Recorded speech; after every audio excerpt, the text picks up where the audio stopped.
पश्चिम Asia एक ऐसा इलाका जो दशकों से दुनिया की सबसे बड़ी भू राजनीतिक टकरावों का केंद्र रहा, लेकिन आज हालात कुछ और ही कहानी कह रहे हैं। और सबसे बड़ा सवाल, क्या वाकई ईरान ने दुनिया के सबसे ताकतवर युद्धपोतों में से एक यूएसएस अब्राहम लिंकन को निशाना बना लिया है? इन सवालों के बीच जो खबर सामने आई है उसने वैश्विक स्तर पर हलचल मचा दी है। नमस्कार, आप देख रहे हैं अमर उजाला, मैं हूं आपके साथ साहिल सुयाल। सबसे बड़ा दावा ईरान ने कर दिया है, तो क्या ये सच है? ये बहुत बड़ा सवाल है। अब ईरान ने दावा किया है कि उसने अमेरिकी नौसेना के शक्तिशाली विमान वाहक पोत यूएसएस अब्राहम लिंकन पर मिसाइल हमला किया है। ईरानी सेना के अनुसार ये कार्रवाई युद्ध के 26वें दिन की गई है, जब उसके तटीय क्रूज मिसाइल सिस्टम ने इस जहाज को निशाना बनाया। ईरानी नौसेना का यहां कहना है कि ये युद्धपोत काफी समय से उनकी निगरानी में था। जैसे ही उनकी मिसाइल रेंज में आया, तुरंत इसे टारगेट किया गया।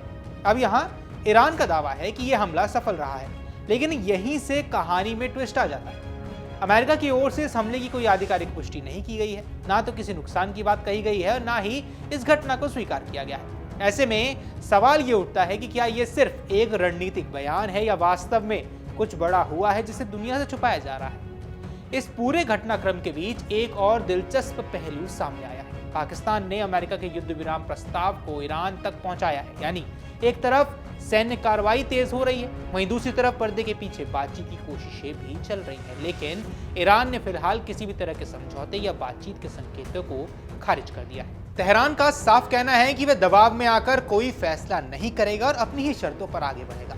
स्थिति और भी ज्यादा गंभीर तब बन जाती है जब दोनों पक्ष अपनी अपनी स्थिति पर अड़े हुए हैं। एक तरफ अमेरिका है और उसके सहयोगी, और दूसरी तरफ ईरान। इस पूरे संकट में इजराइल की भूमिका भी बेहद अहम है। इजराइल पहले ही साफ कर चुका है कि वह ईरान के खिलाफ अपनी सैन्य कार्रवाई तब तक जारी रखने वाला है जब तक उसे लगता है कि खतरा पूरी तरह खत्म नहीं हो गया है। भारत में इजराइल के राजदूत ने भी चेतावनी दी कि अगर ईरान अपनी गतिविधियों को नहीं रोकता है तो उसे गंभीर परिणाम भुगतने होंगे। ये बयान इस बात का भी संकेत है कि इजराइल किसी भी कीमत पर पीछे हटने के मूड में तो नहीं है। वहीं अमेरिका भी ईरान पर लगातार दबाव बनाए हुए है। हालांकि हाल ही में डोनाल्ड ट्रंप के कुछ बयानों में थोड़ी नरमी जरूर दिखाई दी थी, लेकिन जमीनी स्तर पर अमेरिकी सैन्य गतिविधियों में कोई कमी नजर नहीं आई। अमेरिका के लिए यह सिर्फ एक क्षेत्रीय संघर्ष नहीं, बल्कि उसकी वैश्विक ताकत और प्रभाव का सवाल भी है। ईरान के नेताओं ने यहां साफ कर दिया है कि वे क्षेत्र में अमेरिका की हर गतिविधि पर नजर रख रहे हैं। ईरानी संसद अध्यक्ष ने चेतावनी दी कि अगर अमेरिका या उसके सहयोगियों को कोई गलत कदम उठाया है तो उसके जवाब बहुत कड़े होंगे। ईरान ने यह भी कहा कि वह अपनी सुरक्षा और क्षेत्रीय हितों की रक्षा के लिए पूरी तरह से तैयार है।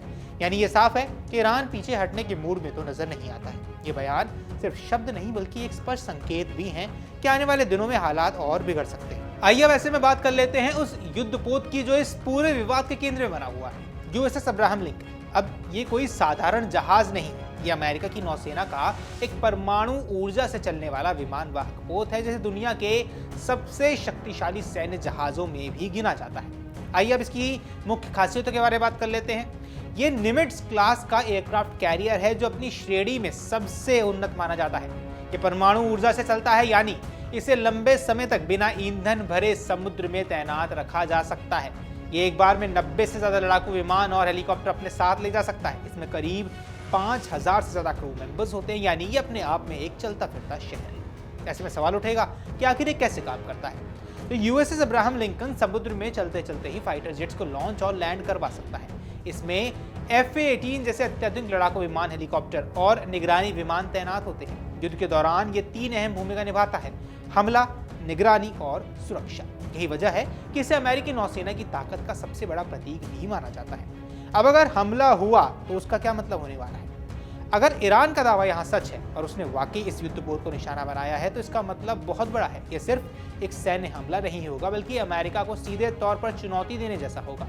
इससे न सिर्फ क्षेत्रीय बल्कि वैश्विक स्तर पर तनाव कई गुना बढ़ जाएगा, बल्कि अगर ये दावा सिर्फ एक मनोवैज्ञानिक दबाव बनाने की रणनीति भी निकलता है तो इसका असर कम नहीं होगा, क्योंकि युद्ध सिर्फ हथियारों से नहीं बल्कि सूचनाओं और दावों से भी लड़े जाते हैं। इस पूरे घटनाक्रम के बीच सबसे बड़ा सवाल यही है, अब आगे क्या होगा?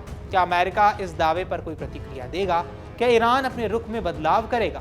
क्या इजराइल की कार्रवाई और ज्यादा तेज और आक्रामक हो जाएगी, या फिर कूटनीति का कोई नया रास्ता निकलने वाला है? फिलहाल इन सवालों का जवाब तो किसी के पास नहीं है, लेकिन एक बात साफ है, पश्चिम एशिया में हालात बेहद नाजुक हैं और किसी भी छोटी चूक से बड़ा संघर्ष भड़क सकता है। ईरान का यूएसएस अब्राहम लिंकन पर हमले का दावा एक ऐसा घटनाक्रम है जिसने दुनिया का ध्यान अपनी ओर खींच लिया है।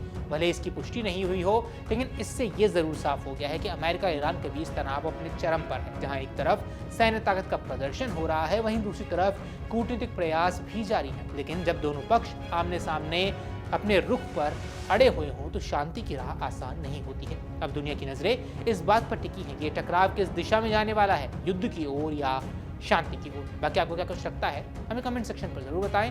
फिलहाल इस वीडियो में इतना ही। नमस्कार। अगर आप ये वीडियो YouTube पर देख रहे हैं तो हमारे चैनल को सब्सक्राइब कर बेल आइकन दबाएं और Facebook पर देख रहे हैं तो हमारे पेज को लाइक करें।